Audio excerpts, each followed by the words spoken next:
Happy Friday, everybody. Welcome to MLS Classics Remix. I'm Andrew Wiebe, hanging out here in my extra bedroom in Brooklyn. Sean Franklin with us. Charlie Davies with us. Alan Gordon will be with us. We're working on getting him connected right now. Guys, what's up, Sean? How you doing, man? I'm good. How you doing? I'm good, but I see Rome? you switched up the cap style. Can I just say that? Did you see that slate? It was the pure 2013 flat bill going. Alan had the other side, the wild man hair. Take it back 7 years. No, I had some wild stuff with my hairstyles, but being older, I kind of changed and tightened it down a little bit. I like them all. Charlie? Everything good in your world? I love Sean Franklin's mohawk, the blonde mohawk, the most. The blonde mohawk. You tipped it. Yeah. I had bleached it. Yeah, it was all right. It was like a lot of fro. people liked it. A lot of people hated it, but kind of like the Goonies. I feel like you inspired Jossie's artist. Did you guys do it together? No, but people make jokes though. Like my friends be like, "Oh, why'd you copy Jossie?" Like, what do you mean? I had it way before him, but exactly. Yeah, it is what it is, man. Jossie started I'm doing this game. well We're gonna over watch here. 2013, June 29th, the Cali Clasico. Just a couple weeks after Frank Yallop was, I guess you could say, let go. Mutual decision was the deal, but left San Jose. They were the Supporters Shield winners the year before. The Goonies, this is the defending champs, LA Galaxy in 2013. Final image of that, I remember being in Carson and seeing David Beckham fall to his knees and finish his time in LA with a championship. These games were always absolutely wild. We're getting to them. We're going to Alan Gordon here as well. Hit us up. Let us know what you want us to talk about. We're on YouTube, Facebook, as well as MLSsoccer.com. Let's see the lineups. Let's see what we were working with in these 2013 days for the people that weren't around. Here are the Galaxy. Bruce Arena, the coach. Sean, what do you remember about this time? What stands out to you when you see this 4-4-2? Yeah, you had the usual guys in the back four. You got Juninho and Cyrus in the middle, who have a big staple on the team. They were always in there. Donovan wide. We got Rogers for McGee. And then you have Keane and Jossie up top, and I think this is good for Jossie being a young player, his first year, learning from one of the best forwards in the world. So to me it's a strong lineup. It's the defending champs lineup, man. Of course, it's a strong lineup. It's the Galaxy in the early 2000s. You guys were great. Here's Mark Watson's team: Lenhart, Wando up top. It's Goonies. It's Rafa Baca. It's Cronin in the central midfield. Marvin Chavez, Shea Salinas. He's been there forever. Justin Morrow, maybe people now know TFC Justin Morrow, but this was the early days Justin Morrow. Mm-hmm. Hernandez, Bernardez, Betashore, Bush. I mean, this is a team, Charlie, that just won the Supporters Shield. This back line has athleticism, and Chris Wondolowski had 27 goals the season before. So when you look at this team, this is a team that gets after it. They're high flyers. They'll make those pressing runs in behind, and they love to whip balls in. It's Lenhart, you had Alan Gordon, right? Two monsters in the box. And then Wando was great at finding that spot, that soft spot in the defense, and the ball usually always fell to his feet and he finished. So this team is dangerous, and Mark Watson is what stands out to me because he's fresh on the job. Just a couple weeks in. As we wait for the game to kick off here, Sean, what were Cali Clasico used to be the thing. Trafico has kind of taken over some of the shine recently, but back in these days, as we see kickoff, Cali Clasico is what you waited for, especially Cali Clasico at Stanford Stadium, which is where this game was played in front of more than 50,000 people. What were these games like in the build-up, especially when you guys were heading north? Yeah, the thing that it didn't matter where we were in the standings, whether one team was harder than the other. It's a Clasico. It was always going to be a fight, two teams that hate each other. The fans hate each other, supporters hate each other, so these are the games that you want to play for, and it was definitely better playing in a bigger stadium, bigger atmosphere, and these games were rough. You know it's going to be a fight. You know it's going to be something was going to be special when these games are playing. I mean, right off the jump there, it's Lenhart hitting Omar Gonzalez already in the mouth. That's 10 seconds into this game? You used the H word. You said hate, man. It is. It's literally we hate each other. And so who's the one guy though on that team that was the one that really got under everyone's skin? Was there somebody that you were like, as a defender, I'm going to line him up. If I get the chance, and it's a 50-50 chance, I'm going to line him up. I think we want to tackle everybody out there. I mean, you see here with Todd dealing with Chavez. I mean, he's a handful, and then you got Shea on the other side who has speed for days. So we don't want to chase these guys. You know what I mean? We want to be able just to put that fire out and kick him if we can, and then you got Lenhart in the middle. I mean, every time you make a pass, he's gonna bump you. He's gonna talk to you. He's gonna grab you. It's just a frustrating game to play against these guys who were always going to be in your face from the jump. What was the feeling like at this time? Because the year before, they had won the Shield. And then, if I'm right, you guys knocked them out in the playoffs, which was a huge blow for them. And then you go and win it. So how did it kind of build? Had it always been hate, or did it build through these moments and kind of just, at this point, it's blossoming into the rivalry that we know and love? I think it just blossomed into like a really good rival. I think after we had knocked them out in 2012, I think it might have humbled them a little bit.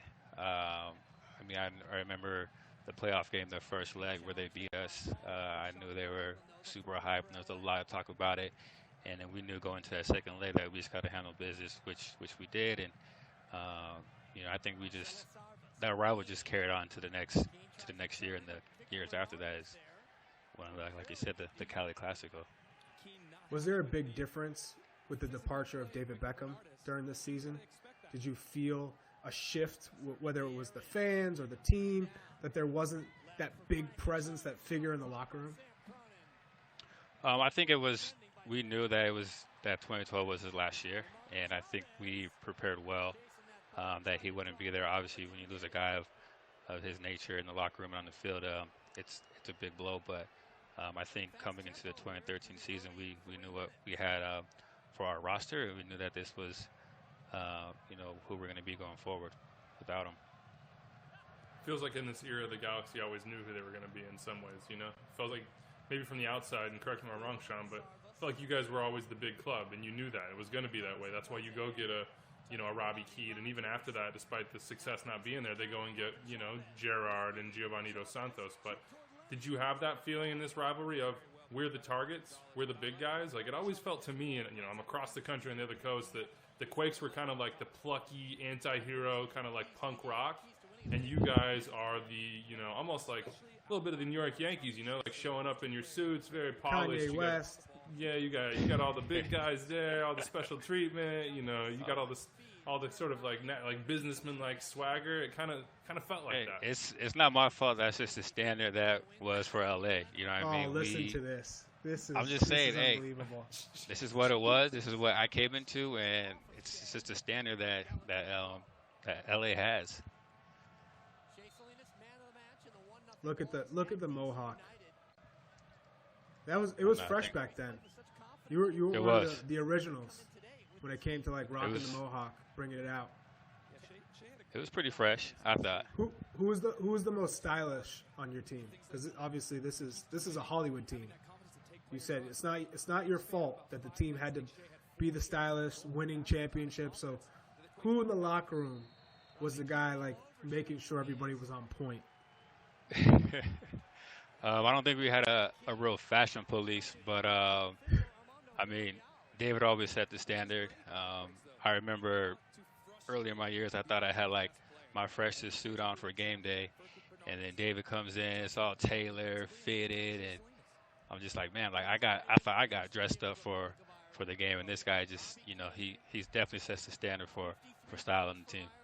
All of a sudden, you're like, man, these shoulders are a little bit boxy. It's a little bit big padded, here.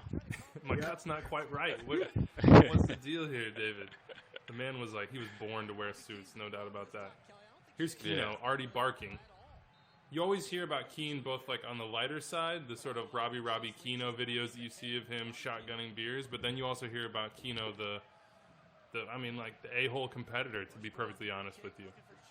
What sort of tone did he set on the field? He always wanted to win, whether it was in a game, training, passing drill. He wanted everything to be perfect, and he just has a winning mentality. And a lot of people might, shy off of it as he's yelling at you, he's pissed, but he just wants the best out of his players. And if you can understand you can understand that, then he's just trying to help. Oh, here we go. Yep. These guys going at it. Two beasts. Yeah, Lenny Omar 1v1 and on the wing Lenhart. is not necessarily what you wanted there. Sean, I was always curious, how were you guys so in sync? De La Garza and Omar, obviously, they came out of Maryland together in college, but it seemed like you, Donovan, and those two were always on the same line. The communication was right. It was almost like you knew where each other were going to be before a situation happened. How did that come to be? Yeah, I think just over the years of playing a lot of games together, I'm trying to think of like the back line playing with 3 different guys back there. In the years I was in LA, I can't think of it. I probably played well over maybe 80 games, if not more, with that back four. So it's just repetition. And then, when you have AJ and Omar, they've already had their little their chemistry, and then when they bring that to me and Todd, it just clicked and it worked. And it was one of my favorite back lines to play with. It just made work easy. And Robbie's got to finish that one. He has to. Even 7 years later, like, ooh, come on, man. Yeah, come on, man. I'm going to tell He Robbie has that to. too. We're getting a better ball. That's pretty harsh, was man. that a He's trying to Schross? cross this ball. Yeah, I don't know. Was that a cross shot? Yeah. This is an interesting thing you see right here because I forgot Mike about McGee this. wins the MVP this season, 2013, and he started the year with the Galaxy. What was that trade like? Losing Mike, losing such a big part of this team and the personality of the team in the middle of the year, and of course, then Robbie comes in and gets right into the lineup. Yeah, Mike's a great guy, and he's one of the biggest pieces why we did win those championships. And yeah, it was tough for him to go, but I'm assuming it was for personal reasons, being back home in Chicago. But yeah, we definitely missed him out there. He was huge for us. And then you have a guy like Robert Rogers, who's he's been in the league. He's also played in the national team. So he fit right in, and we welcomed him. And yeah, that's the end of it. It's business. Players come and go for a long time. Yeah, from the U20s. U20s. We were at January camp together in 2009. 2009. How was he different when he came? Was he fit? Did it take him a long time to get used to it? What was it like having him in the locker room? I mean, this is almost 7 years ago. I can't remember. Yeah. No, I mean, it was different. Obviously, earlier in the year, he had announced that he came out, and he was one of the first, I think the first gay players to be playing American sports. So it was different for a while, but like I said, we welcomed him, and he got comfortable with everybody, and he was just just like one of the guys. He fit right in, and yeah. Ooh, got him. Ooh. I mean, this whole Yeah. first 15 minutes That's a 10 yellow. minutes is just fouls.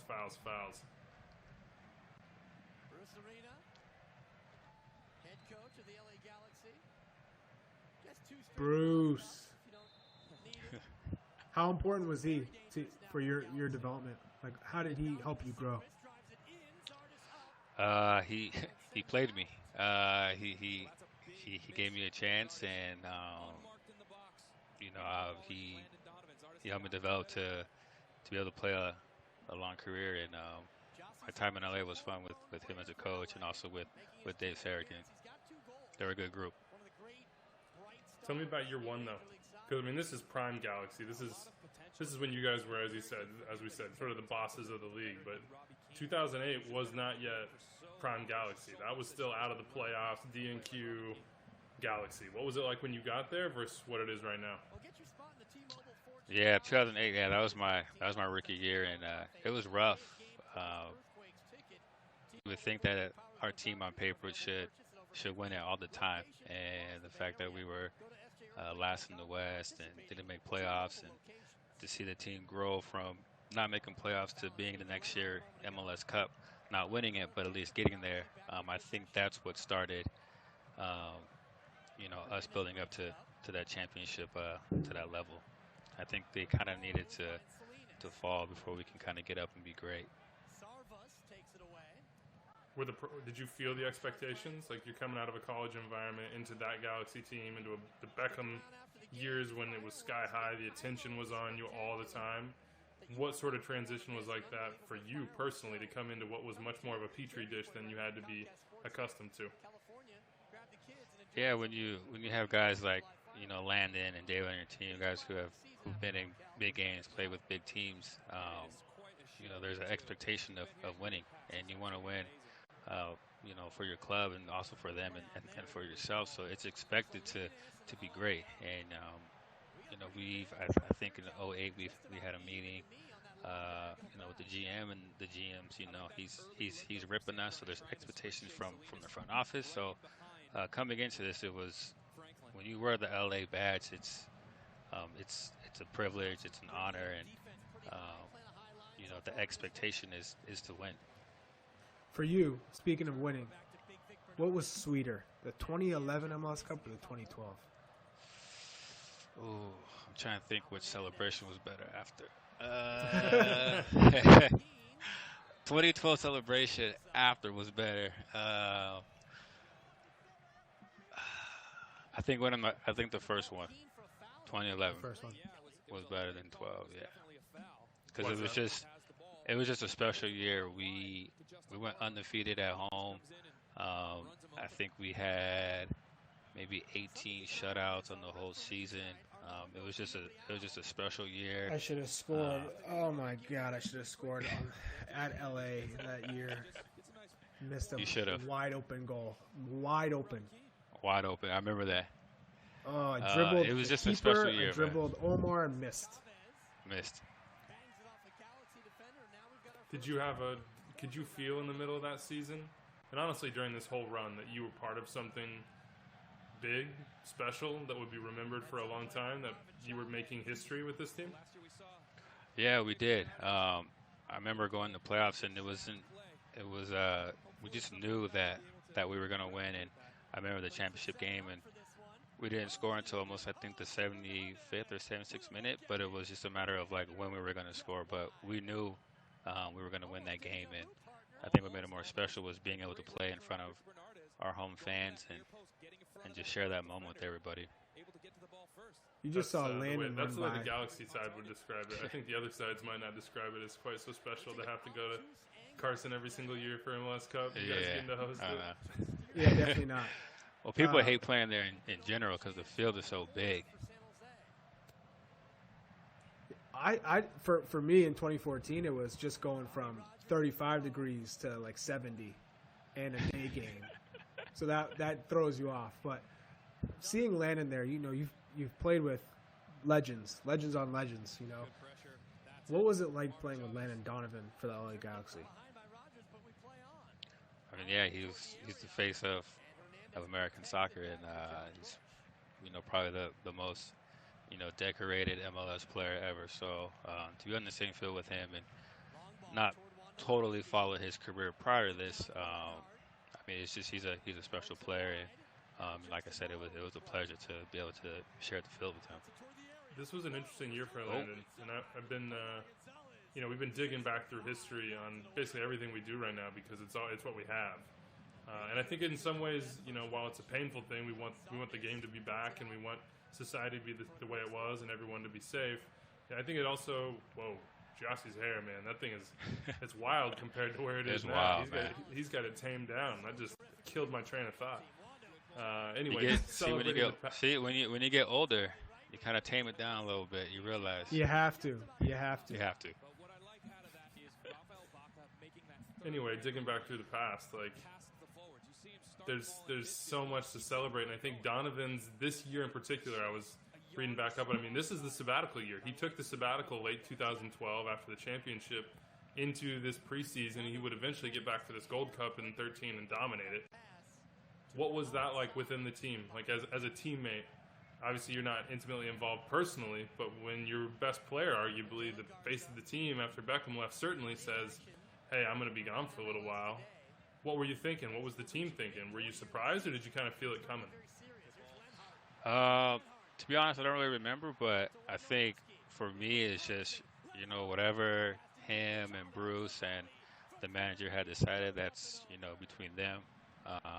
It didn't affect me none. I can't remember if I was mad or if the team was like, like how they felt about it. It was like, it is what it is. He's leaving for a little bit. All right, cool. Like, our jobs don't stop. Like, soccer doesn't stop. So I think this is kind of what, my mentality was going into the season.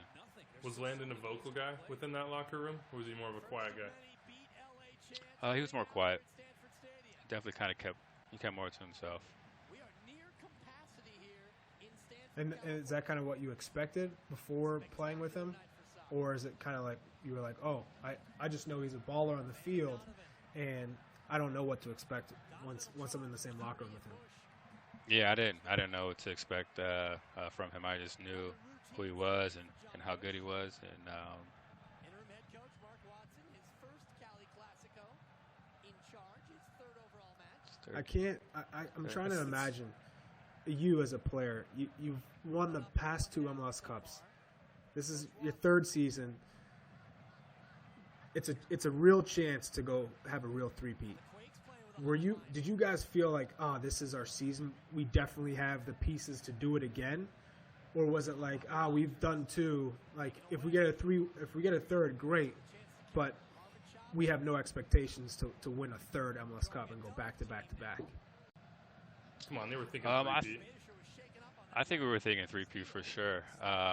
We knew this year was going to be different with players leaving and stuff, but of course we believed that we were going to win it every single year. Stop it. I mean, I'm just saying. That's the mentality. That's what I'm saying. When you wear the LA jersey, it's expected to win championships. So, yeah, I mean, I think this year, obviously, we had a target on our backs, and this year was 13 was tough for us. No. How did? no. Oh, you gotta finish that. With the turn from gotta, Robbie. Oh, I'm coming for you. Let me text this man right now. We got a question here from Stuart Berman on Facebook. This is for you, Sean. Who's the toughest forward you've had to play against MLS, and why is it Chris Wondolowski? That's his question, not mine. I didn't editorialize there, so you can answer that honestly. Who's the toughest? The toughest. You can switch it up to like winger or somebody that's your 1v1 with more often too, if you want. The toughest. I'll probably say one of the toughest players I had to play against was Castillo when he was in Dallas. You're not the first person to say that either. I used to tell him before games, like, dude, don't run. Like, I don't want to chase you all game. Like, don't run this game. We kind of joke back and forth, but I hated playing against him every single time. Is it just the speed? Is it the way they tried to use that speed? What was so difficult? Good Lord. Lord. That's a golazo. Good. Yeah, that's class right there. That there. is golazo. The pass from Robbie is unbelievable. That's class. Like just in that sequence, the turn on the previous chance and the feed and then that pass. Oh my God. Well, even the chip from Landon just to chip it into space like that for him. Yeah. Yeah, watch him just go that, stuff. His heads up, he think, sees I'm him. gonna find that. Oh. And the run. Yeah, everything about it. That's nasty.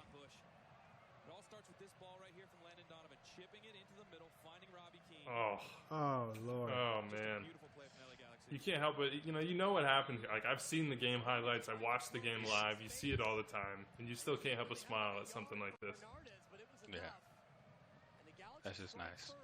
Like, for the fans there, I want to know what Alan Gordon was thinking on the bench. Was he like, man, I was just with these guys, and they doing it to us on our home field. He's probably like, I've seen this a bunch of times.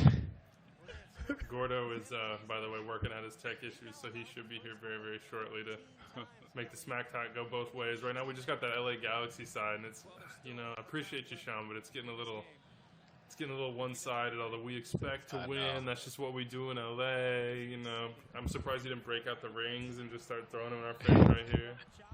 Where are your rings, They're in by the storage. way? I should have brought them out. Where are they? They're in storage. They're like in a where am I? Storage locker. Stored away for sure. Yeah, don't tell people where it's at, but you know. Yeah.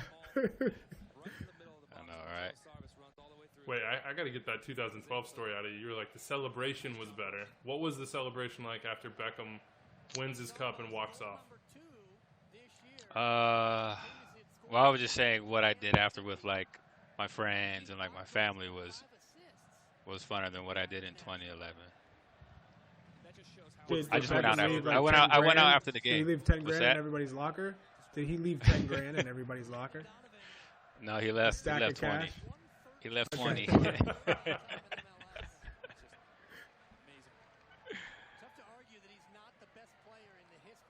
Who's the most underrated Galaxy guy in this team right now? Because you have so many players that we know, and you know, Landon, Keane, even you know Giassi as well. But at this time, who's the guy who didn't get the love that you thought should have got more?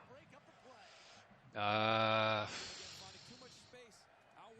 trying to think who was. You know what?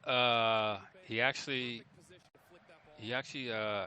scored in this game. Hector Jimenez.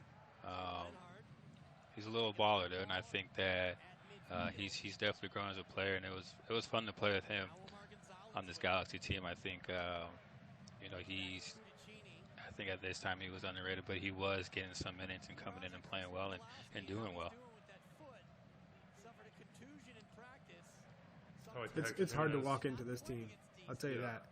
It's tough. Veterans all over the place. Veterans and just global icons. So, I mean, if you're a young guy and really haven't been proven, it's tough to get a chance. I mean, Jossie's artist did a great job, but you could see that one coming. De La Garza sitting on the ball a little long. Lenhart. I think I've seen AJ do this about. Oh yeah, he left it in there. I've seen AJ do this. I mean, numerous of times. Steven Lenhart at this time, if you wanted to get traffic to MLSsoccer.com, like if you wanted clicks, he was maybe the best person to write about or talk about, because anything that had Steven Lenhart or the Quakes honestly associated with it, it just flew. People wanted to watch it. They wanted to read it. It was the hate-love thing, man. You know, it was just like, if you didn't love him, if you weren't a San Jose fan, you just hated him so much that you wanted to just understand what he was doing and what he was about. He's an incredible personality. His twerk is the thing that comes to mind. Dude, the twerk was unreal. When he twerked after a goal, that's got to be the pinnacle for Lenhart right there. I mean, the times he was just unplayable. His feet were soft. He was better in the box than people gave him credit for, and then he was just a monster. Yeah. When you game plan for this team, where's Wando? How do you do it? Is it a sense like, because you know he's going to try to float into in those back post areas. He's going to try to get out of your line of sight. As a back line, how do you prepare for Chris Wondolowski in 2013? Yeah, man, he's someone you got to watch, especially when he doesn't have the ball, because he's always looking to get in little pockets and stuff like that, and he's tough to follow. I remember there's times where I was assigned to mark him on corners, and he's lost me a number of times with little quick movements, and he's just tough to play against, and you got to make sure that you're tight when you're in the box, because he's looking to get the little poke or catch you off your guard. And you hadn't beaten them in a year, because in 2012 they won we didn't beat them there. I mean, these Stanford games they always looked incredible. I never got to one, but just the size of the crowd, and especially because at the time they were going from, if I remember right, Buckshot. So they were going from the bandbox to this massive. Dude, it was tiny. Like, it was so little.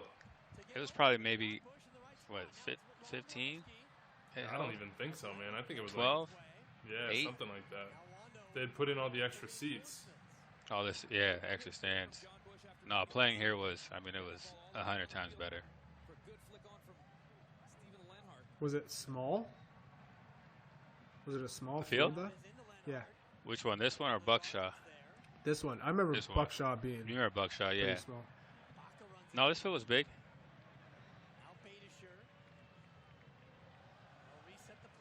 You said a little earlier, Sean, that that big field was a reason why people didn't like coming to Carson.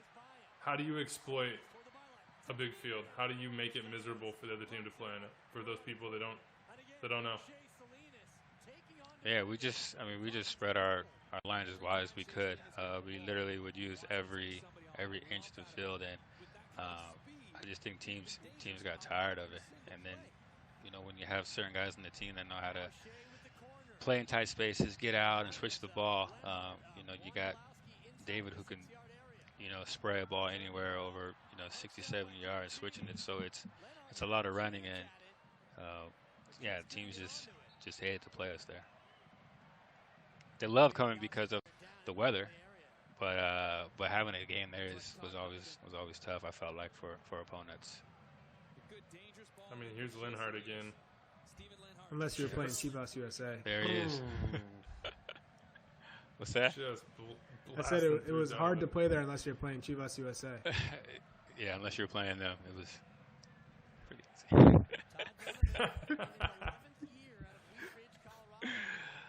Oh man. I don't know. They had some pretty good teams in your early years, though, didn't they? They did, yeah. Gordo. Oh, I crack. think one. Boys! 2000. Yes. All right. Gordo, what's up, man? You figure out your stuff? Let him chug a beer. What an real quick. entry. You deserve that, Gordo. You absolutely deserve that. Every ounce of that. It's a little early for me, but coming into the game, but I'll make it work. You got some time. We didn't need you till like the 65th minute or so, right when I'm it usually gets not even paying attention at this point. Well, it's What funny were you because doing on- Sean yeah, was just tell me about your talking bench Galaxy routine. all day. I heard him, dude. I heard him. Well, this is tough. You guys, this is a lose-lose situation for me here. If I say, if I'm on the Quakes side, then Galaxy fans are going to be pissed at me. If I steer towards Galaxy, San Jose fans are going to be pissed at me. So I'm just going to Just be play honest, in the man. moment. I have to be a San Jose supporter, on this whatever this is, just because this is what we're doing. But let's go. So we're looking at Mark Watson right now, Gordo. Yeah. And as I was remembering this time period, and we talked about this earlier, Frank Yallop left by quote unquote mutual consent like 3 weeks before this match. Yeah. Like months after you guys win a Supporters Shield and are like fully entrenched as the Goonies. What was it like at this time in that locker room, in that club, in this kind of transition? Oh man, it's just another day of being in a club like this, and we all know, Charlie, you played for New England, and Sean, you played for a couple teams like this. It's just you're a bottom feeder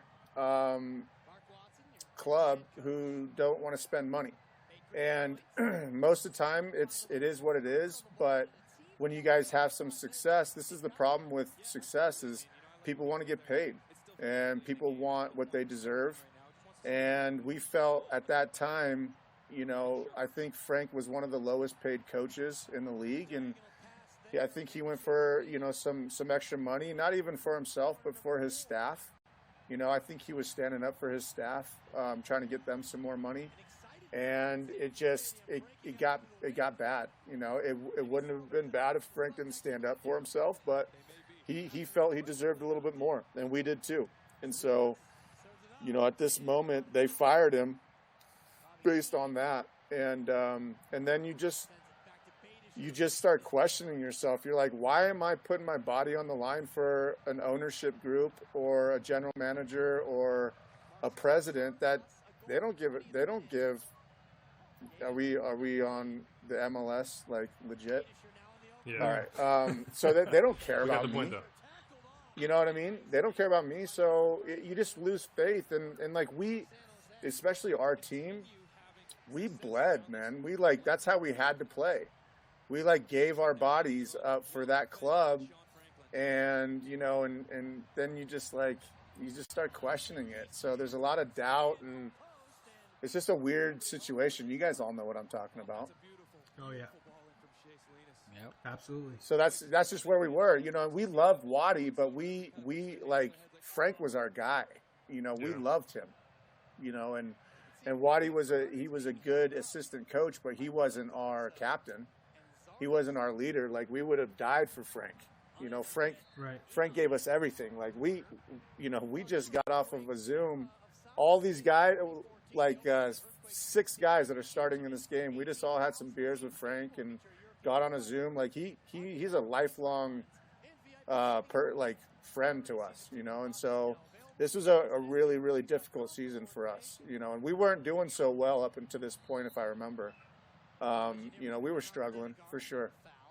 The magic just wasn't there. The year before, it just happened for us, But what would you say the reason is? Because you guys had essentially the same attacking core, and you guys put up numbers, and you were so difficult to deal with, and your offense kind of set the tone, and everyone was like, we can't deal with these guys in the box or in the air. They're just lethal. They're going to finish everything. They're hungry. They're going to fight us.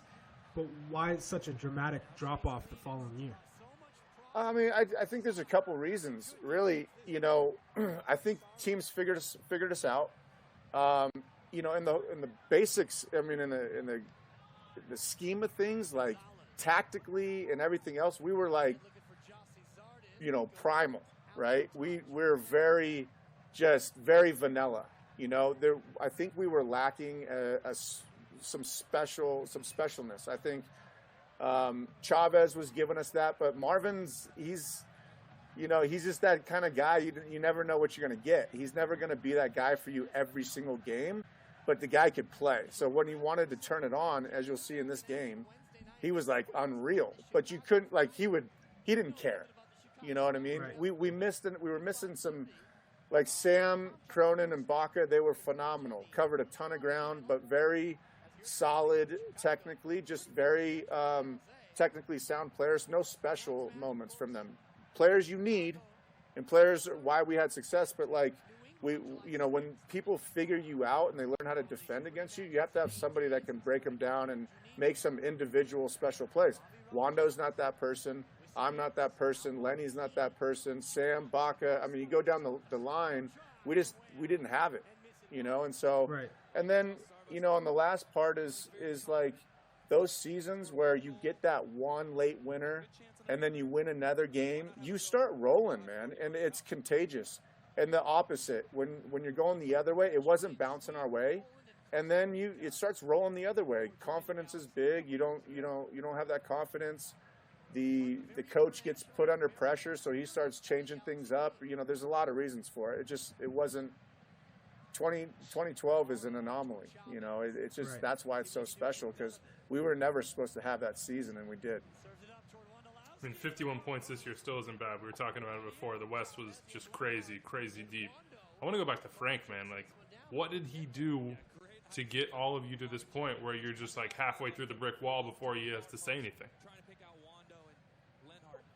Frank's just Frank, he cared about you more than the other coaches as a person.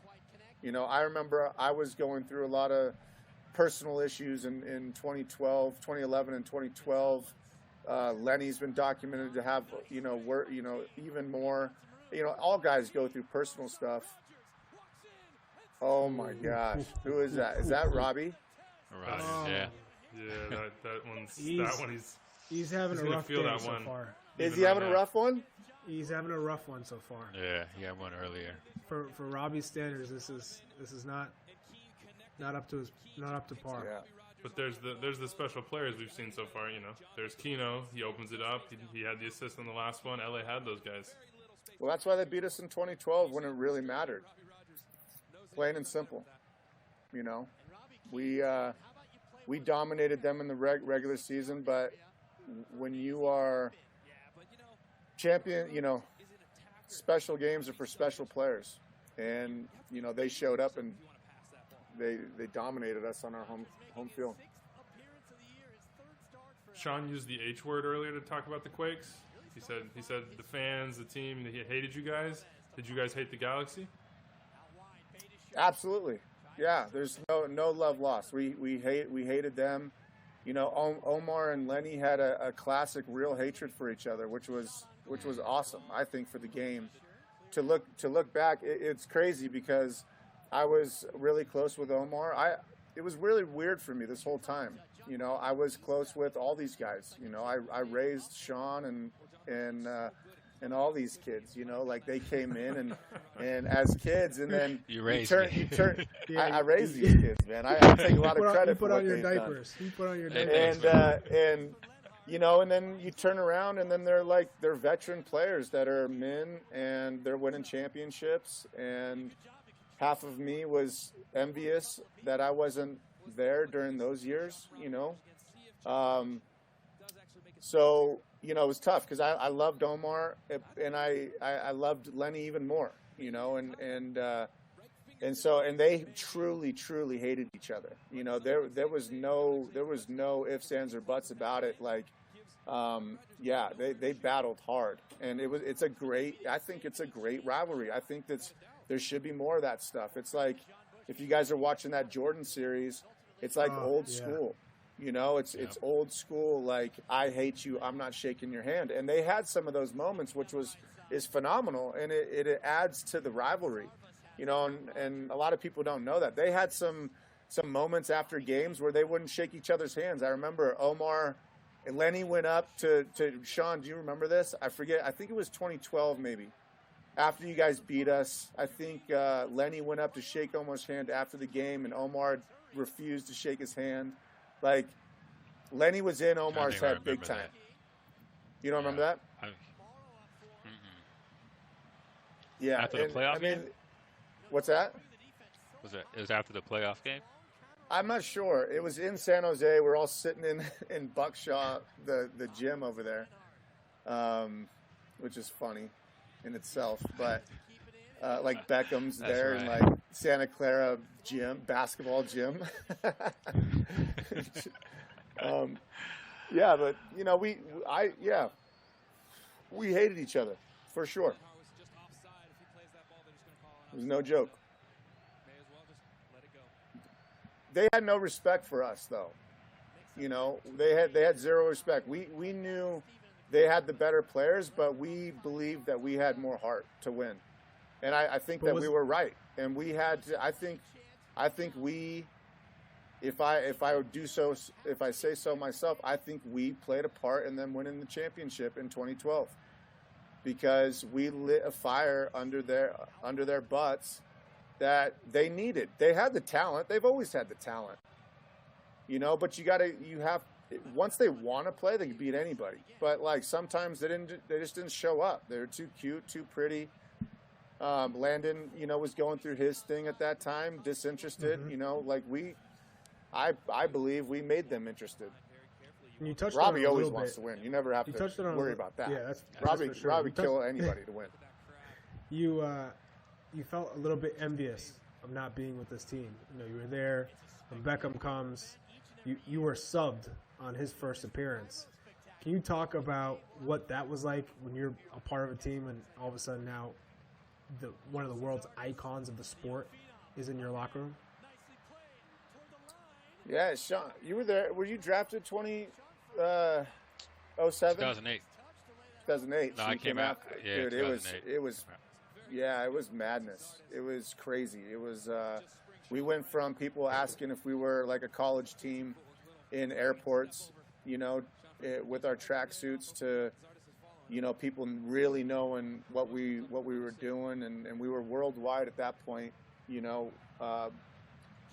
Just thousands and thousands of fans. I remember playing in the Meadowlands right after he came, and there was 65,000 people there, and half of them had Beckham jerseys on already. And we were in New York, and we would just sit back all the time and just be like, can you believe what is happening right now? Because at that point we were playing in football stadiums with football lines, and, soccer was like a all-star college league, and all of a sudden, like, the pressure was on to win, especially in the Galaxy. I remember I heard you say, Sean, in 2018 or 2008, that Leiweke, I remember that Leiweke came in and we were terrible, but the expectation to win was like, it was real. We had to win.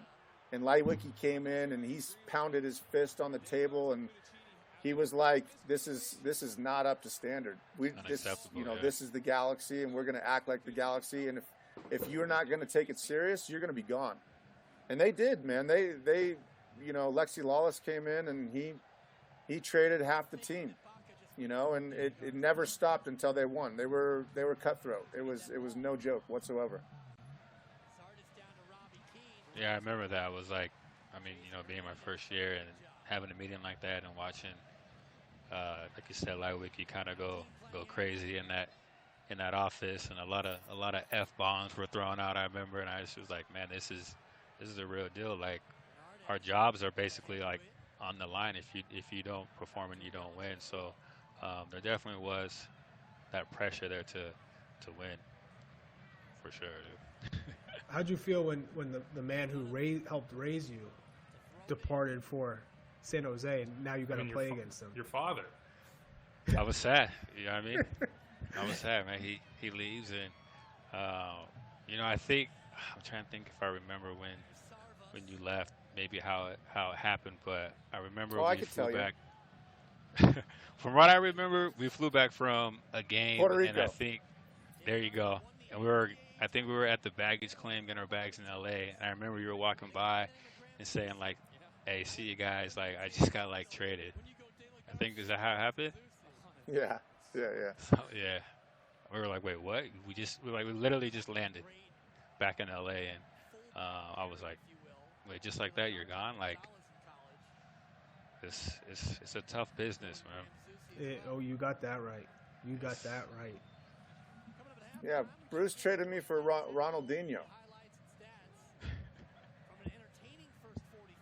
He never played a game. Just in case you were wondering. Gotta clear that roster spot. Yeah. Oh. Uh-oh. Oh, Sammy, here comes the freaking Rican. Hey, do you guys know? Look at the freaking Rican. Oh, so Jason Hernandez, all-time MLS leader in shots blocked.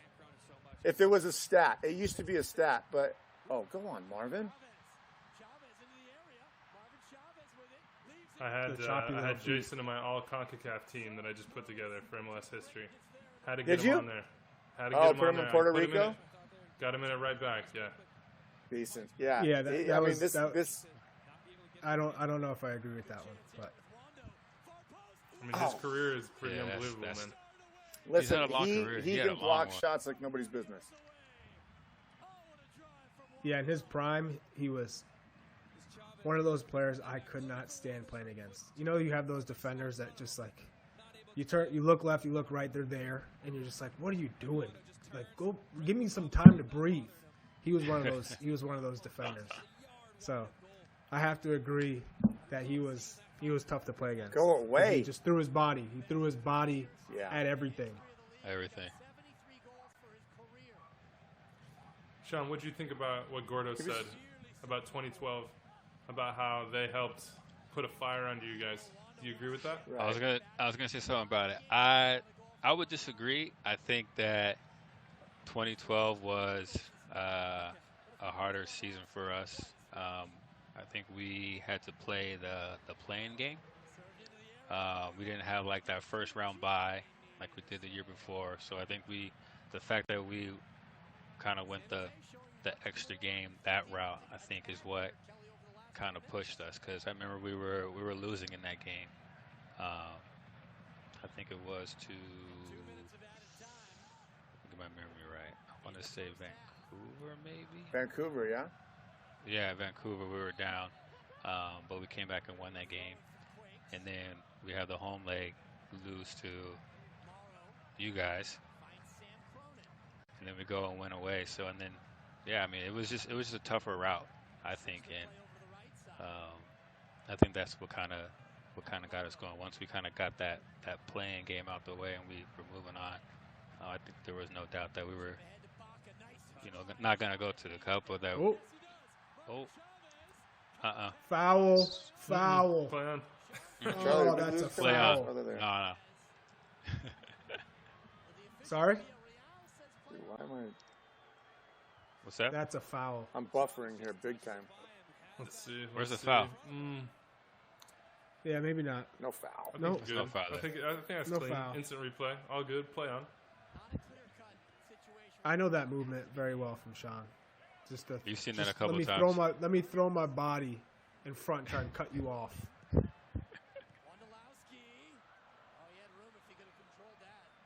Wando, what are you doing, dude? Seriously. No foul. Here it goes. See. Nothing like Could've some been good yellow. Wando post call he doesn't like. Love it, This man. guy's a Show the psycho. emotions. This guy is an absolute psycho. No, he Love looks it. crazy. He does that. He goes wild. What about in training? Is he like that in training? % of the time. 100 blackout. Wando blackouts. Dude, that's why 2012. That's why 2012 was so fun, man. And the good teams that I've been on, they're all like that. When I got back to Galaxy in 2012, it was the same way, man. We small-sided. We were yelling at each other, screaming, getting pissed. Hey, didn't you get into wanted it with to win. someone? Huh? Who'd you get into like a little fight with or someone? When? Someone threw you into the. Who was it? When? It was like Someone we had like threw him? It was in training. It was like a small sided game. I remember you got into it with someone. Maybe it was McGee. Nah. I don't could know who never it was, fight. but you got into it with somebody.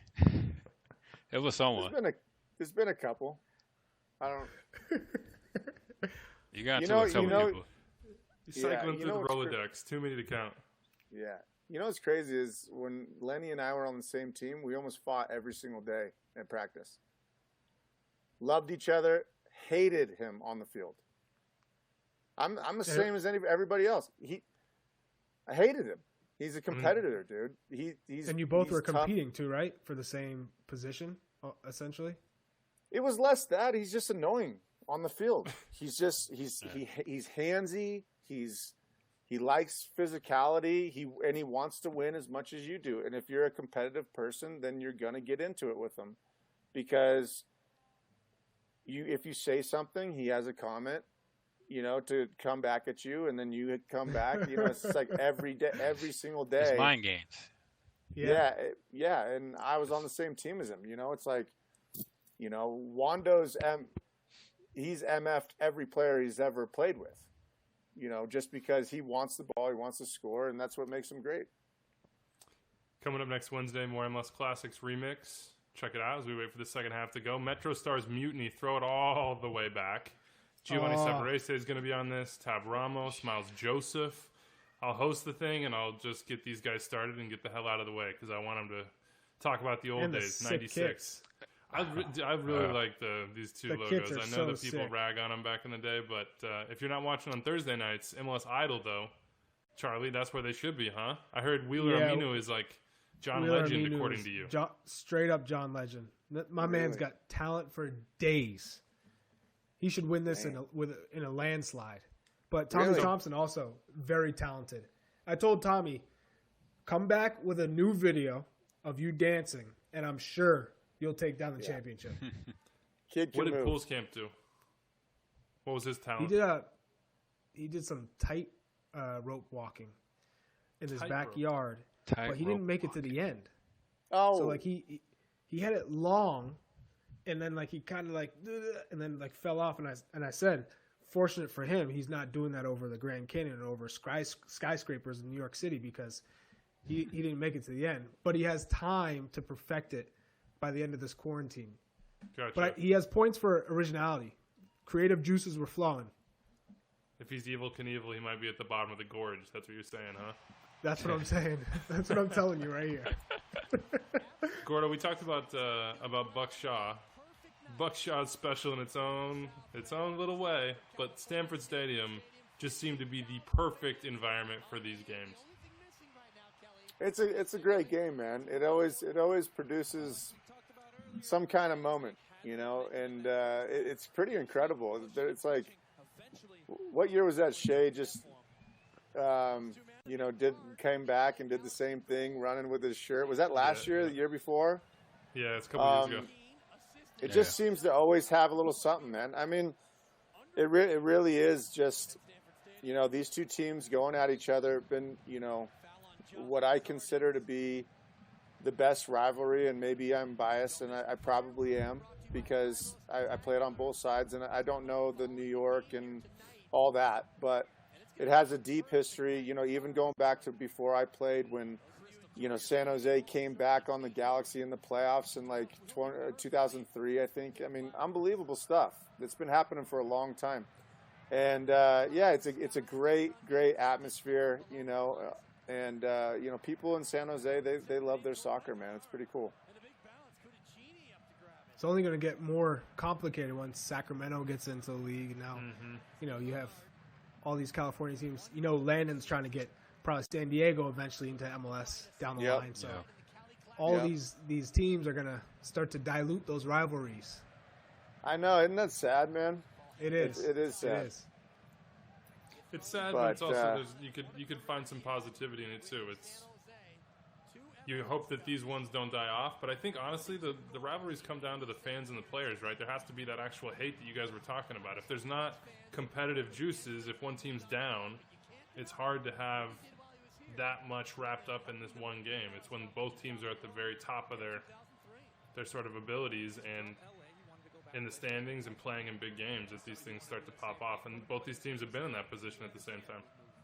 For sure. Yeah, I think I agree with that. Yeah, that definitely keeps the rivalry alive. The fans will never forget. That's for sure. What's that? Sean, would you say Houston was like one of those weird rivalries you had in 2011, 2012? Yeah, it was. I mean, I'm trying to think of the times that we played them during the regular season. Those were always big games too, and obviously playing them in back-to-back cups. Yeah, that was kind of a weird little rival, but it was one that was good. It was a good rival. Getting a lot of comments on Facebook and elsewhere about the mustaches, boys. I shaved mine maybe 2 weeks ago. Didn't come in as well as Gordo's or Sean's, unfortunately. I'm feeling it. Yeah, mine's getting Sean pretty. looks like Mr. Winslow. Mine's getting pretty. They want pretty. to know what you named it, Gordon. They want to know What's if that? that has a name. They want to know if your mustache has a name. I'm open for suggestions. What do we got? Hit us up in the comment section. We'll throw them out there. See which one Gordo likes. I'll name it. It's got about a week left. It's a solid stash, though. I'll tell you that.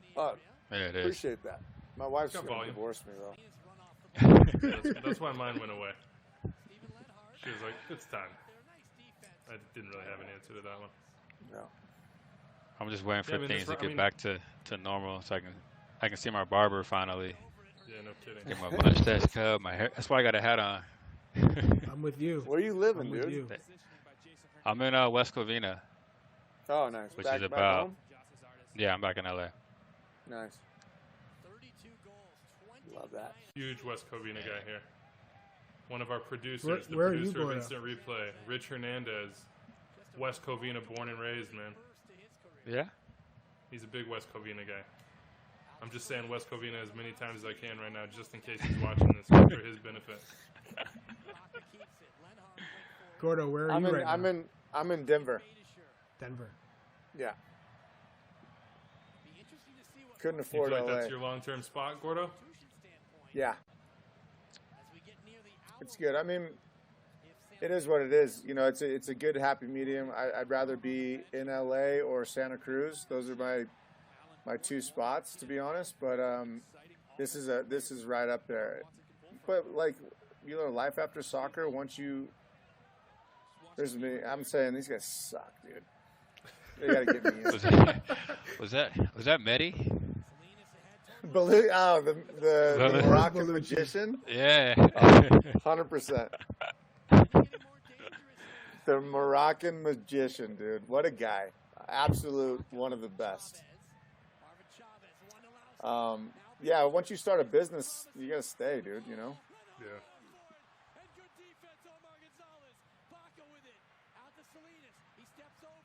Oh, we're all over these guys. We're fine. Oh, what a save by Cudicini! Wow. Oh, Yeah. Wow, what a threw himself sequence. in We're front on of him. that one. We're smell it. Shani, he's sniffing it. Hey, we're fine. We're fine, dude. It's getting time. Let's go. Gordo, the year before, or 2011, you scored 2 goals in injury time against LA to tie it 2-2. Were you thinking, oh, this could happen too? I'm come off the bench and light up my former team? Because I feel like every striker, when you leave a team and you play them again, you know what it is. You know it's business time. It's like, okay, you let me go. Now I'm going to show you what you're missing. Was that going through your mind? 100%. If I'm a coach, I am playing every player that is their former, that they're playing against their former team. Everyone. Yep. There's something inside you that you don't even, you know it's there, but there's even more. Like, your body is ready to just, it's like, you know what it's like? You know when you're on the starting team and the second team usually, dominates you the day before the game or a week leading up to the game? Second team always wins for some reason, unless you're on a team whose first team is just, like, phenomenal. Yeah. But a lot of the time, second team, because they're is loose, just man. motivated. They're like, Yeah. Nothing or to they're lose. thinking, I want to be that guy off the bench. I want to be if I'm not starting, then let me be that first guy off the bench. Yeah, and there's no pressure on them.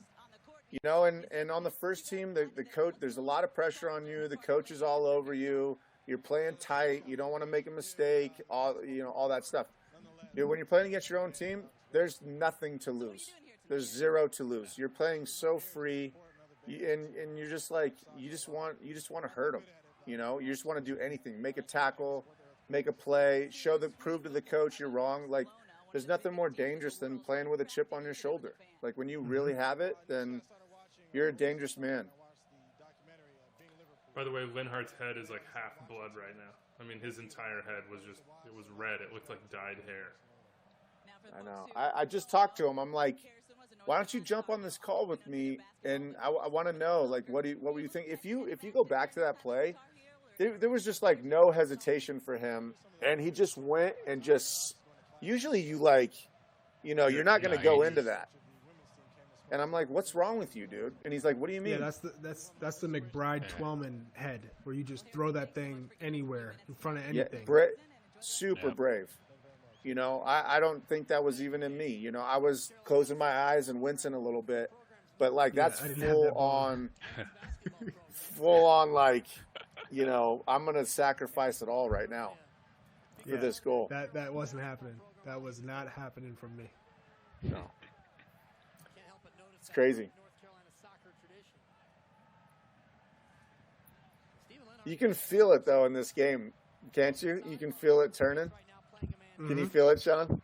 Does it tingle? A little bit. Just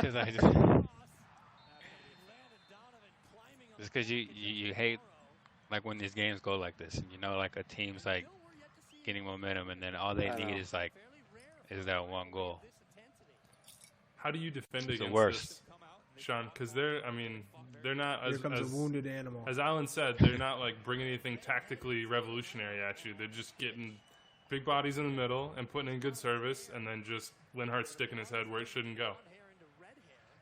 Yeah, I mean, like right now we're under a lot of fire, and it's like, isn't that crazy? it's not the time to be cute. It's just, let's move the ball up the field. Let's get our lines up, get tight, and let this kind of, like, settle down a little bit. Because for the whole first half, we dominated possession. Then the beginning of this half, it's been all San Jose. So you kind of got to get back to. This is how we were comfortable playing, though. This is. We couldn't play with teams, and this is why we produced so many comeback situations, is because we couldn't play with teams, in the beginning of the game. A lot of teams are better than us, until they scored a goal and then we start being a little bit more direct, and then you're on your heels, and then then it opens up a little bit, and we can play without that creativity. And we're most of the time we're going to match your effort, and then it starts to turn. If you didn't get that killer blow on us, like Robbie Rogers scores that second goal, this game's probably over. We weren't doing well this season. Our head goes down, and the opportunity for a comeback gets shorter and shorter. That's so selfish. Makes me think how good you guys could have been if you had, like, let's say, a Nico Ladero. Yeah, I agree. I agree. I don't know. It's tough, man. But yeah. Because does it take away? Baca was. It's really tough to say, but I agree with you. It's tough to say because every guy on this team deserved a spot on this team and did really well. Like Baca, he was really underrated.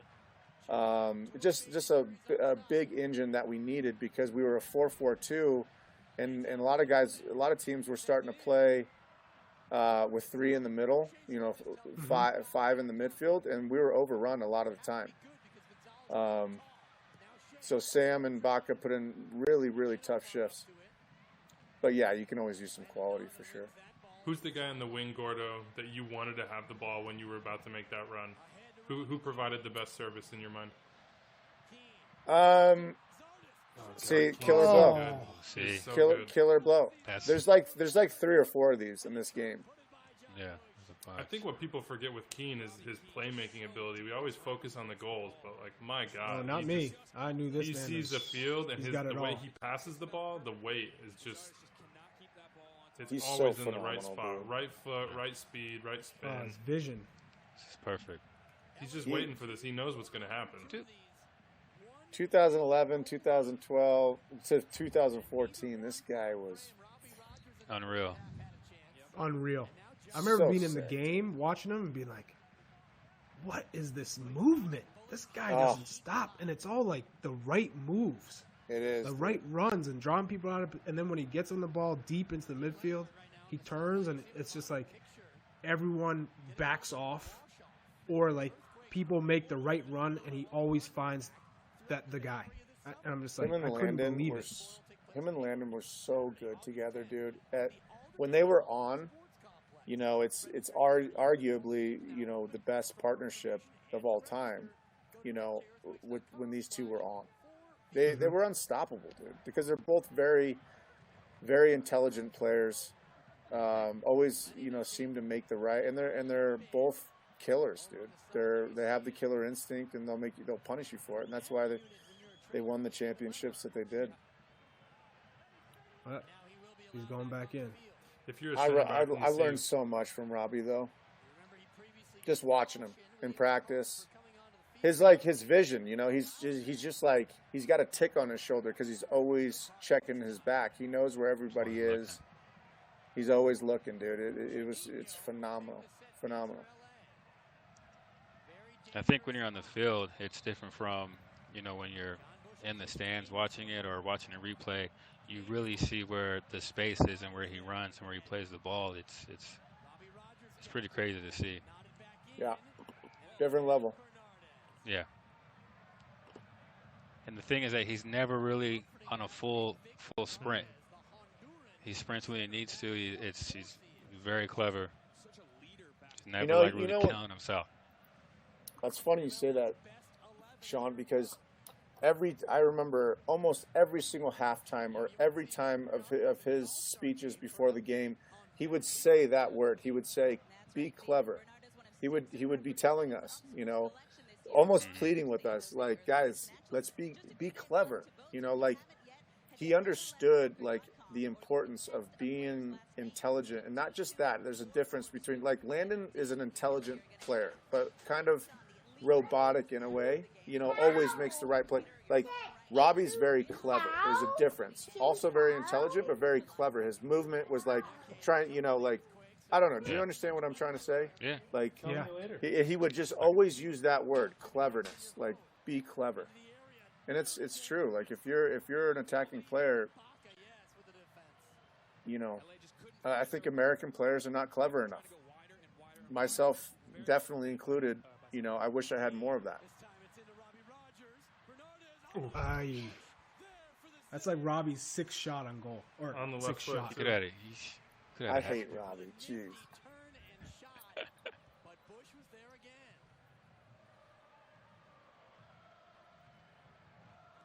Well, the numbers may not indicate that John Bush has had a good year, but having seen every game, Kelly, without him, it'd be an even tougher season for Oh, San boy. Jose. I think John has been having a fantastic year. See this turn from Robbie Rogers? Just off balance. Bernard is always grabbing too. This defender. Bush came into tonight Always got a handful of jersey. in saves. How was he in training, You look at the record, Gordo? and you think he's probably having a rough year, but he's He's Bernard. very Honduran, dude.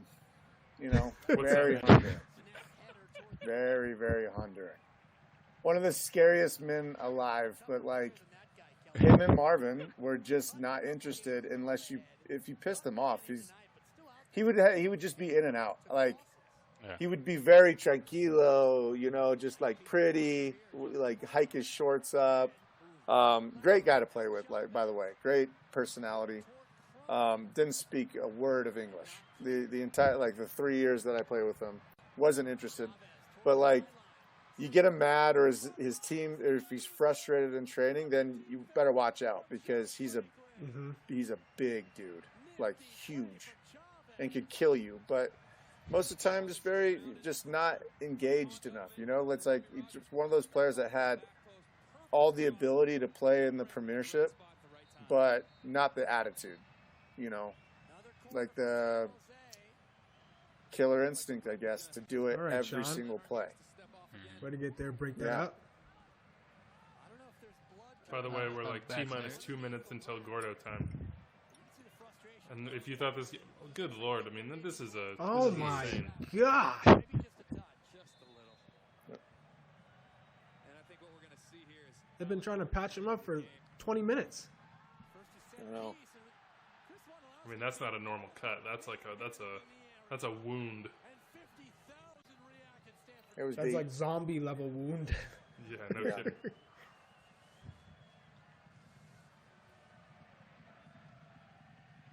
Landon Donovan unable to clear it. Robbie Keane. Did you look at them as soft, Alan, going against like that back line with AJ and Omar? And you knew them so well, but were you like, I know how to get under their skin, and they can't touch me in the air. When that ball's coming in the box, they don't have a chance. So were you telling everybody just launch that ball in there? Not necessarily, because Omar was going to make sure and mark me. So my thought going into the game was I need to lose Omar and get on AJ, because if I'm one-on-one with AJ, I know that I could beat him in the air. So that's Dunk my City. thought process the whole time. And so I'm telling Wando, I'm saying, hey, make a dummy run, near post. So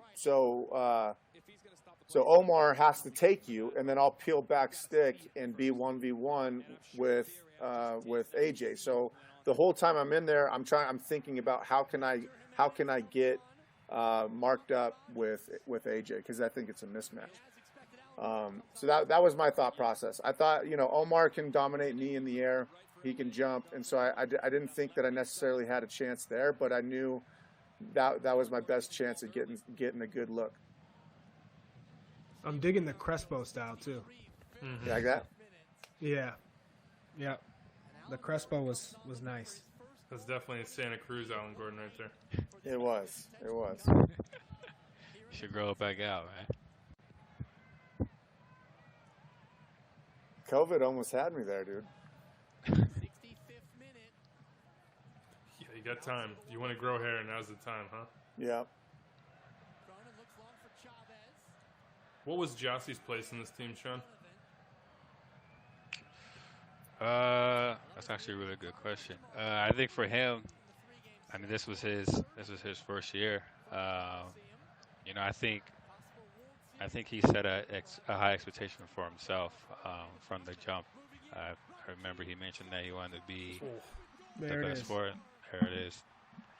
So he set himself, he set his expectation highs to be great, and I think he grew over the years as a player. Obviously, he's he's been in with the national team regularly, so I think this was a good year for him to play alongside some veterans, and I mean he has one of the best forwards to learn from. So I think he was set in a good position to be successful.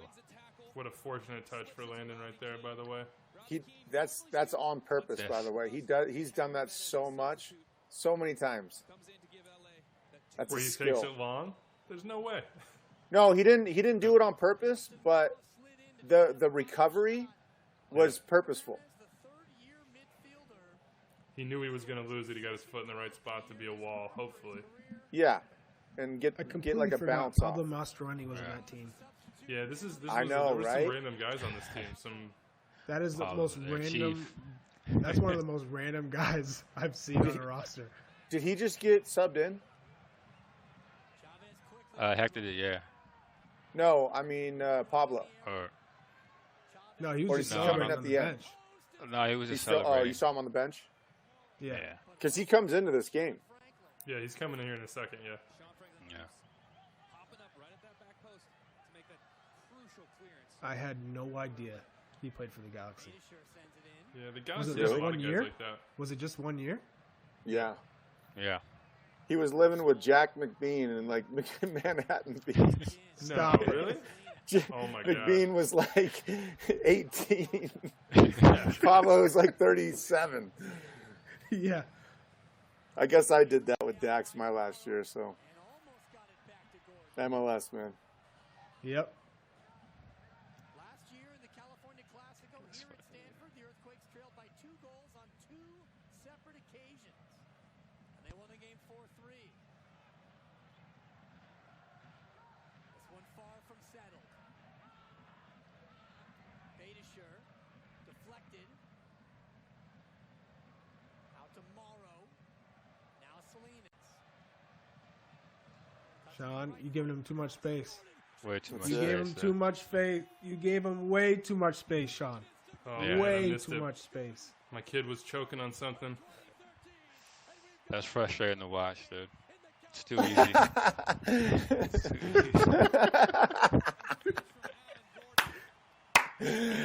Oh, that's so good. So basically, Dude, I hey. sparked the comeback. No, AJ did. Look at him dive. Watch AJ. Watch him. What? Yeah. Come That- on, that's dude. a foul. Come Let's see, hold on. That could be a foul now with VAR for sure. Yeah, it's This is actually how. not This that is how. bad. So Any so sort of right arm after we- extension, they would have got you. right after we kick off here, and I'm next to AJ. He's like, that was a foul. I was like, dude, you weren't even near me. I literally did not know that he was near me on that play. That's how easy he went down. I didn't know. I'm telling you truthful. I go, AJ, I wasn't even near you, dude. It was somebody else. How could I have pushed you? I was looking over him. One, he's like down there, and then he goes down. I mean, AJ, you're soft.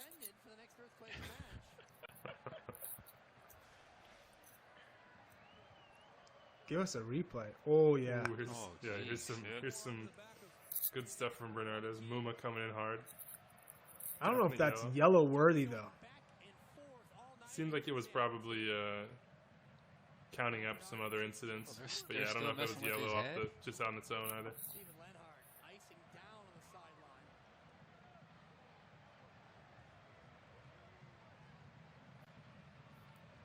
Well, Alan Gordon has injected life into Stanford Stadium with that goal. Morrow puts it into the crowd.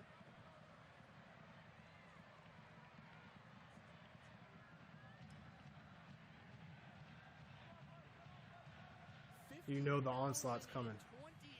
You know it. As soon as that ball went into the back of the net, you knew it is coming into the box left and right from here on out. And a spectacular night. What was the weather like in this game? Because this is like midsummer. It was hot. Stanford's more in the. I mean, it's North Cal is just crazy with the weather, but this is like a hot zone. This was a warm game, if I can remember. I have no idea. The amount of Zero. sweat that you have just from coming in tells me it was pretty hot, I think. The goal kick for John Bush. Marvin Chavez takes I think it's more the water on the Crespo look, that's dripping. Mm-hmm. Can't be More dry. than You're anything? right. It's always got to be just like in a state of soaking wetness. No, good idea. Just didn't quite get it there. Gonzalez gives it away. Ooh. Oh, Toka Toka on you, Okay. Galaxy. How do you like that? Looking for Wondolowski. Finds him. Nodded toward the area. Okay, Sean, that was calm.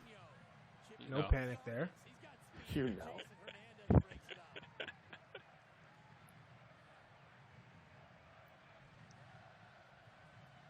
Sarvis, the opener. Jimenez What was makes 2012 like to be around Wando, Alan? everybody to life with a terrific goal in It's like being around Wando. 27 goals. I mean, he had started to put them in, but that season, I just remember kind of being like, if he gets on it anywhere close to this net, he's putting it in the back of the net, and he just got so many chances. I mean that in the most serious way. The guy he never changes. Wando's Wando. You would have never known he could have had 3 goals that year. He acts the same way. He comes in and he goes about his business. He's not a big star. He's just Wando. He doesn't get a lot of attention and super underrated in a lot of ways, which is incredible. Just because I told him to grow out his hair and put a feather in it. I said he could be the Native American of the league. And dude, can you imagine? He'd be If he put a it'd be feather, unbelievable. unbelievable. Unbelievable. It's hair a lot of the time. Jossie did it. I did it. When I had spikes, I was the worst player in the league. And I grew out my hair. And you look a little bit foreign. You look a little different, and so people they rate you differently. Oh, Oh, oh my Wow. gosh. Just a little high. Marcelo. Wow. I'm here for the Alan Gordon School of Branding, though. I like that. I A like feather. that. Dude, Yeah, can you imagine? You got This the guy mustache now. Everything's working for you, man. listen, it's really an easy game. We got a question on Facebook here. They want some John Bush stories. Oh. I can't. I cannot. Bushy. Bushy. I cannot. He would draw my name in lipstick on a mirror and want to kill me for the rest of my life.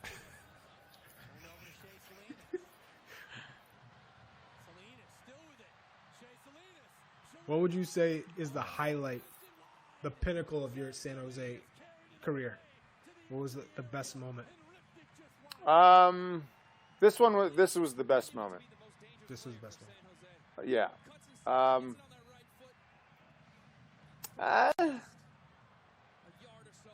Yeah, it was. I think this was the best moment for sure.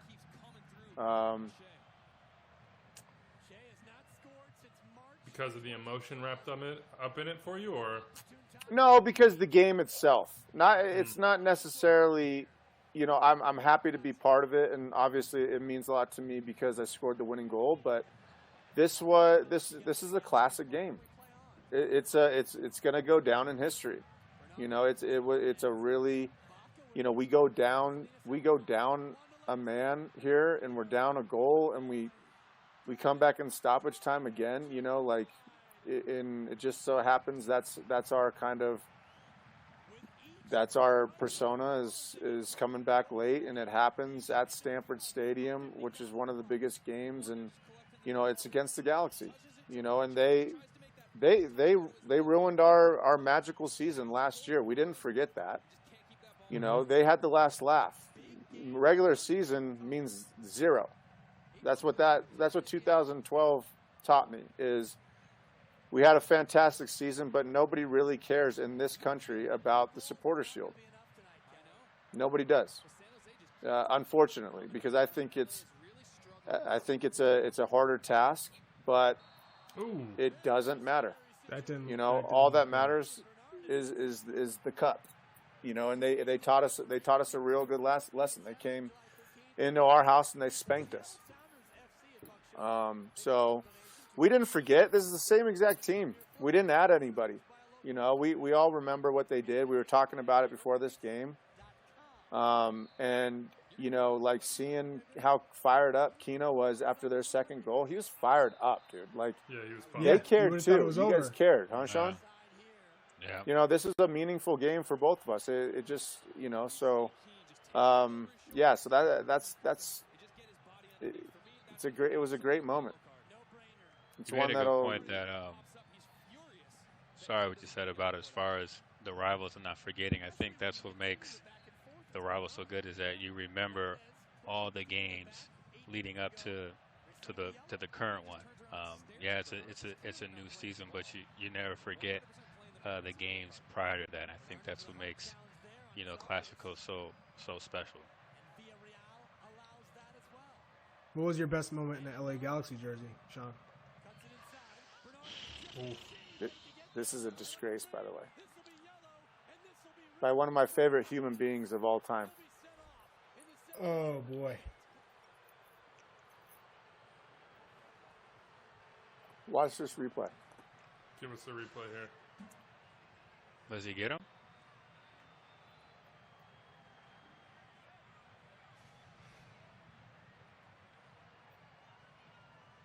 There, This is it looks like he did. From that angle, it does. I mean, That it's looks almost like he still missed him. warranted because it was Yeah, dangerous. I mean, it's dangerous. Yeah.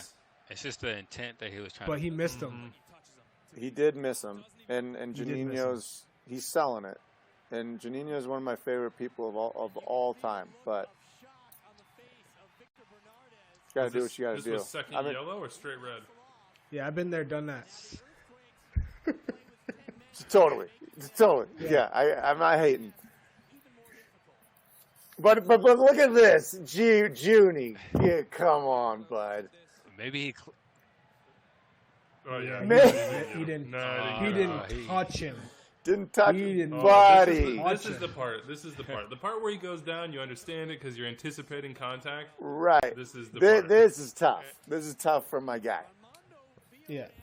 Why is Juninho your When you throw this, when the hand's going like this.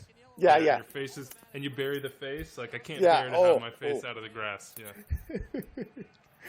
It's just, Juninho it's is part one of the game. best teammates, best people I've ever met. He's a truly genuine person. He truly cares.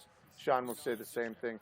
Yeah. Anybody that He's ever a- played with He's a Juninho great guy, man. is just one of the best, man. One of the Special. absolute best. Cannot find a better guy.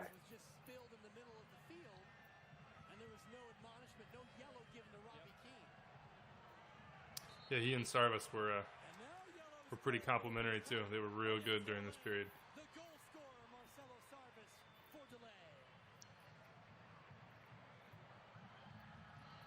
Donovan with it, Landon Donovan to Sarvis. Yeah, they had a good thing going. Hey, Sean, did Bruce bring in Pablo to be a starter over Marcelo that year? I don't know. It was kind of like a random. I mean, random to kind of have him there. Maybe it was just feel like it's just to shore it up. I'm not sure. Who was the starter who was the starting midfield pair in 20? Oh, was Bex in the middle? In 2012. Yeah, and 11, like leading up to this year. No, I think it still was. Was it Marcelo? I think it was Marcelo. Was it?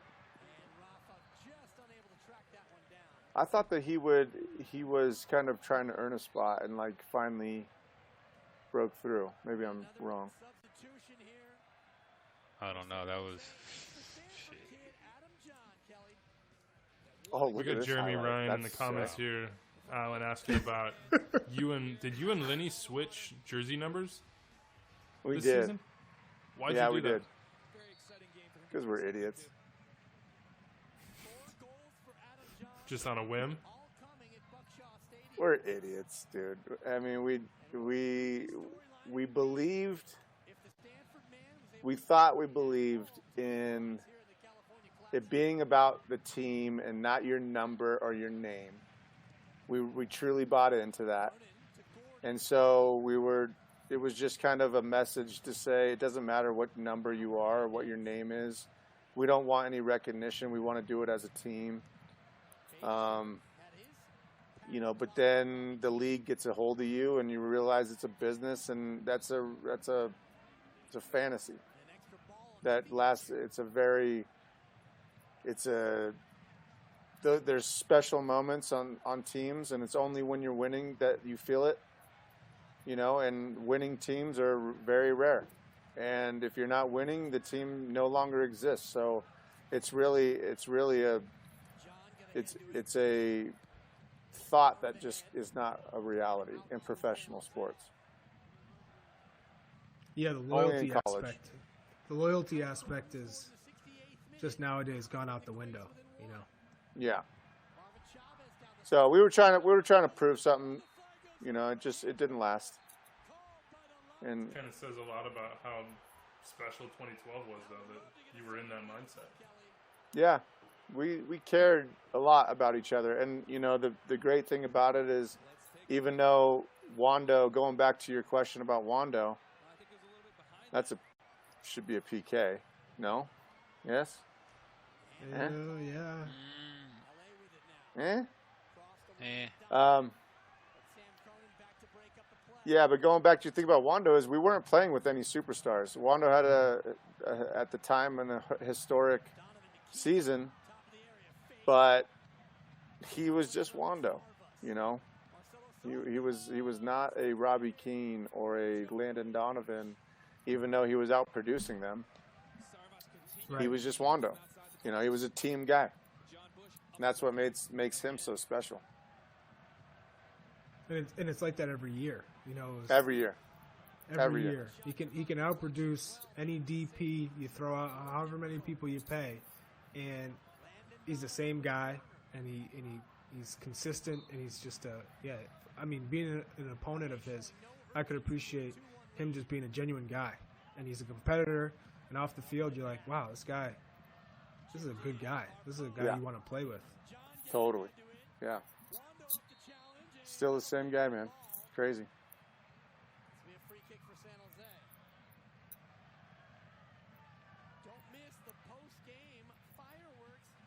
Did you have free Should've reign to run forward, Sean? Because 2012 you had 4 goals, I think I had 4 or goals. 2011 was it?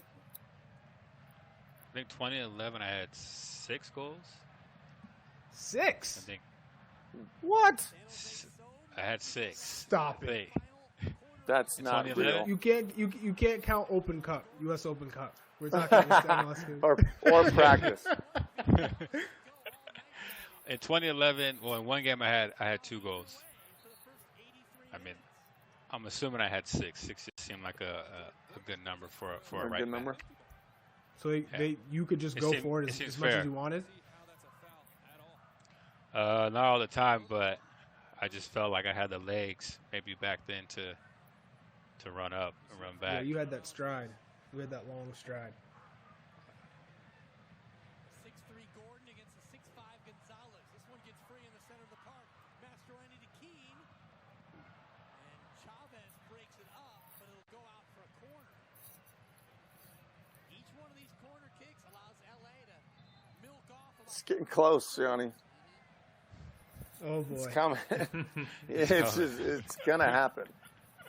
That's the great thing about this. You can't change it. You just can't Doesn't change it. You can't change it. But right And now, in this- you could say LA's killing the game off. yeah, it's I over. get the vibe Yeah. that the momentum is done. Low drive, Cronin. Well done to get that away. I do too. Donovan You know, takes out the service, and now LA going backwards. so did the Galaxy, and that's where they're mentally weak in this moment. Omar Gonzalez You know. turns, and that one Get was him. corralled by John Get him. 5 minutes John Bush. Oh my goodness. here in the second half. Is the Quakes equalizer out there?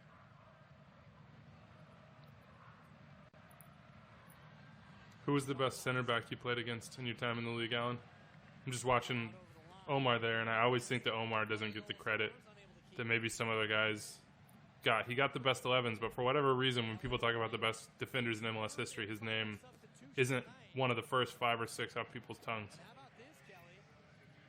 1 year Mm, another youngster in, Jack McBean. I thought Omar was very good, and I would definitely put him in the conversation, 100%. Coming back on Um, the field, the 18-year-old. there's probably a lot of reasons why he doesn't get the credit. So amazing to such a young talent. You know, I think for me, Take one youngster it's, you know, if you're talking about the best guy, I think there's been guys that I've played against in a certain year that have been so tough to play against, and they've had phenomenal years, and the next year they either get paid and aren't as good as you remember them the next time you play them because they have a new contract, they're trying to chill, they're not doing it. It's the guys that are like super consistent. I mean, I can't tell you how many times I played against Chad Marshall, and you know, he was just always there, dude. He was always playing. He was always tough. Never really got the best. You very rarely got the best of him. You know, you could score, but maybe it's from peeling off of him. He's just, you know, just dominant. Guys like Chad, and I don't know. You're always going to get the bigger of the two center backs. Always. Yeah. You're Yeah. never going to get like the Parkhurst to mark you on set pieces. You know, AJ De La Garza. I think Olave was one of those guys that was like when he was at his prime with Salt Lake. I got to play against him with Red Bull too. He is just a beast, and he's one of those guys that every time he kicked me, I felt it. Yeah. And he knew it, and he wanted. He kept doing it more and more. Right. So Yeah. I was going to throw Olave in there. I'm hesitant to do it just because of that reason. I think he fell off where he's kind of like a Bernardes for me, a better Bernardes. He was, dude, in his like when he wanted to play, Olave was like, do you see that guy's calves? They're like that. oh like, yeah, That guy was That- just, he was just like a physical like specimen. He was Right. Yeah, built, but there was times he would take breaks. Mhm. I guess we all do. Taken away by Salinas. Nice passing Yeah, here. it really doesn't feel like this comeback is coming, does Oh, it? see. This is Robbie's the one. just putting it on platters for oh, PK. Kino Well, could oh, have went I down think right there though for the PK. He He's goes so down mad. there. It's a PK. Spectacular goalkeeping. Bushy loves his moment in the spotlight. yeah, Pulling saves out of nowhere. he knew the camera was on him. Oh yeah, always knows. Salinas serves it up. That's knotted out to Jack McBean. Jack Now McBean. we're prime Liga MX right now. No midfield, just like 5v5 on both sides. Now McBean. Sends it See, that was a unbelievable ball that he wouldn't get credit for, or a lot of people wouldn't see. Like the way he took just 2 touches there and played it with the outside of his foot, and still got into the box as well. Kino Yep. on another level. On another Yeah. level. Good tackle by Salinas and Badischer. 90th minute at Stanford Stadium. mean, I haven't how's it seen gonna him make a happen? mistake yet. It's the 90th minute. A lot of added time. Now Donovan, 3 on They are trying to. They Jeez. kind of get a little rope-a-dope here, though. What's he doing? Oh. What's he doing? No. That's his It's first still- mistake. Yeah. and yet they still had opportunities after it. This game's crazier when I watch it back. How did we end up winning this game? It further justifies why it is a classic. Right. Look at this. They're just dominating us right now. 90th minute, up a goal, just pissing on us. Just making you run. The line is 1,000 to 1 for you guys. Oh yeah, Galaxy fans pop the smoke. They think it's done too. It's over. Game over. It's over. Uh-oh, there it is. Wow. You guys didn't even they get got a the shot key on stat. goal in the 3v2. Oh, he's almost done it. He's almost done it. Came across the body, too. He had him beat. He had Bushy leaning. Look at it. Look at us. Boom. Yeah, it's just 3 guys in the back just helping. Oh, McBean, you had an easy through ball. Gordo! San Jose playing with just 10 since Victor Bernardez was sent off after his second yellow card tonight. Second yellow, which should not have even. Oh, I forgot that. We're down a guy. Is this it? Taken out of bounds. I think this is it. I think this is Shea's goal. It is. Yeah. With the long throw, he's got John. It's a brilliant first run here. Whoever, let me see. Let's see the marking here. He's got to caution him after he jumped. Who's on Shea? Nobody. No one. Nobody. Oh, no. Wide open. Could have been McBean. That could have been McBean. Top of the box.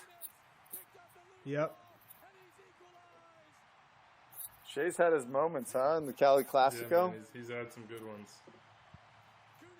We just had 3 chances, 3 basically game goals, and you guys get a half chance. It's So classic. See, look at This McBean. is so it's good. He just classic. walks off. It's- Oh, boy. This is so good. Yeah, he does just wander off, doesn't he? oh man, But who But gets that I mean, flick? that's- Who gets that initial flick right there? It's like Omar, it's It's Omar, Adam Yan. AJ's, Adam- a.k.a. AJ's Pillow Feet. shoulder. Yeah. The work not yet done, though, Kelly. 2 minutes to go here in added time. Then they're like, all right, we'll get the third. No problem. Here Yeah, we that's go. what they're thinking for Still sure. Bang. going for it. Oh, that's it. Oh! Oh, Was that the freaking Rican? No. By Omar Gonzalez. Morrow breaks it up. And Gordon drops This is it. Holy shit. wow. Is there more Goody magic left? Oh no. AJ, don't. I don't want it to happen. Don't. No! Oh. Yeah! AJ. I didn't want it to happen. Well, here it. Oh, Dunk! Wow. the dunk. And the shirt's off. I mean, you And gotta say it's nuts. the technique on the shirt removal was world class. There, you went with the cross arm removed. The ball, You the know, ball with the sweaty too. jersey, it's the only way. Cronin Sammy, put in dude, one hell of a ball. who great chips ball, that yeah. ball? I know. Cronin. He does. I mean, I appreciate Sorry. your dedication to historical reenactments here, Gordo. Go straight shirt off for the moment. You know, just gotta feel it.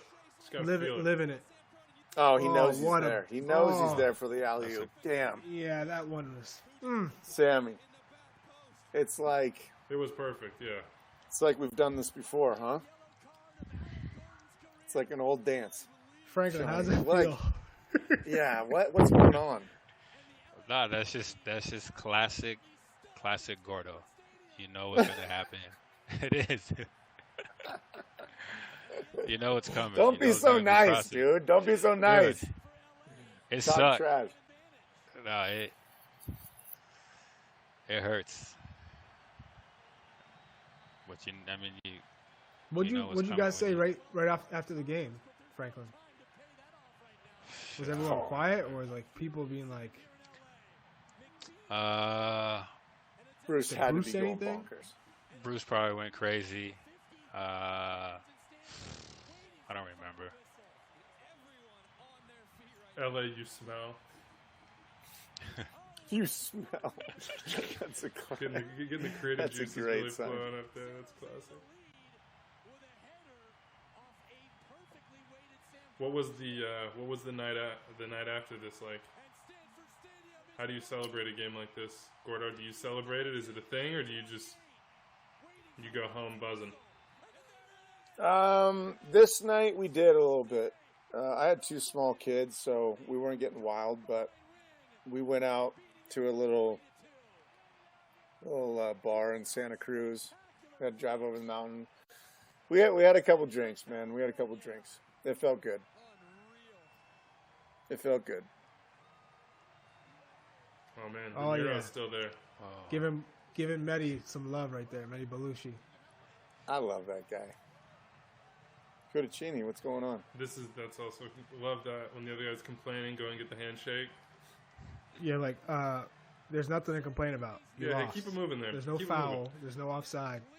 It's a goal. You lost. I think it was. Do you thinking still he have was this foul. ball, Gordon? I thought you were offsides. And no, I didn't keep that ball. And there's Mehdi again. Jeez, get off me, Mehdi. Yeah, man. He's Seriously. all the love. Enough, pal. That was fun, guys. Reliving a little Yeah, that was 2013 Cali Clasico. I guess it depends on your perspective. I hope you had fun, Sean. At least for the first 80 minutes or so, and then it. I know, right? These had just crushed me. Nah, it was Yeah, fun, but man. you had Appreciate fun you guys kicking having it. me You on. had fun kicking it with us. Yeah. Chilling. It's good to see you, man. It's good to see you. Are you It's been a retired? while. Yeah, I'm retired. Good for Retired. My son now is 9 months. you. Ooh, baby. I know. About Hopefully time he's to start napping right working now. on number 2. Soon. We'll see. We'll see, All man. right, man. Try to knock him out. Yeah, well, when July comes, Sean, I'll tell you how it's going with 2 of them. Yeah, let me know how that is. Yeah, I'll tell you now how it is. You going shirtless the you rest all of the day, beat. Alan, or is it coming back on? What's that? Said you going shirtless the rest of the day, or you? No, it's nice outside. Daddy's going straight outside. I'm putting some trunks on. It's a water day. Oh, you got a Wow. pool. in Kids the are already back, out huh? there, man. They got balloons. They got. I've been listening, dude. It's going off. It's gonna be a good day. Go reenact that goal. Thanks for joining us, guys. We got another Yep. MLS Classics remix coming up on Wednesday. Remember, every Wednesday, Friday, 4 p.m. Eastern. You can watch YouTube, Facebook, MLSsoccer.com. Metro Stars, Mutiny from 96. Tab Ramos will be with me. So will Giovanni Savarese, Miles Joseph. Reliving a game that I have not seen, for sure. These are my favorite ones. The ones that are all the way back when I was 10 years old and I didn't even really know about MLS. To see what we'll call a dearly beloved team in the Mutiny, and of course that first year with the Metro Stars. Guys, thanks for joining us. Have a great weekend. Go play with the kids in the pool, Alan. Sean, good to see you, man. Charlie. Good to see you, man. Always you a guys pleasure. All right. Good fellas.